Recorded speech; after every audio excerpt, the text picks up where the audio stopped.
নিজেকে একটু নিজের মতো থাকতে দাও। অন্যদের সাথে তুলনা করা বন্ধ করো, কারণ তুমি যেমন তাতেই সুন্দর। কারণ তুমি কাউকে আঘাত করো না।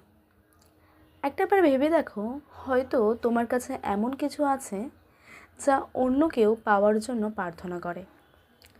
ভাবো তো, তোমার কাছে পেট ভরার মতো খাবার আছে, গায়ে দেওয়ার মতো জামা আছে, দিনের শেষে ফেরার মতো জায়গা আছে। কত মানুষ এই শীতে রাস্তায় দিন কাটাচ্ছে। সেই তুলনায় ভেবে দেখো, তুমি ভালোই আছো। আর যদি তুমি আরও ভালো থাকতে চাও, তবে পরিশ্রম করো। যা তুমি চাও নিজের ক্ষমতায় অর্জন করো। মানুষের থেকে এক্সপেকটেশন কমাও, দেখবে জীবন সুন্দর হবে।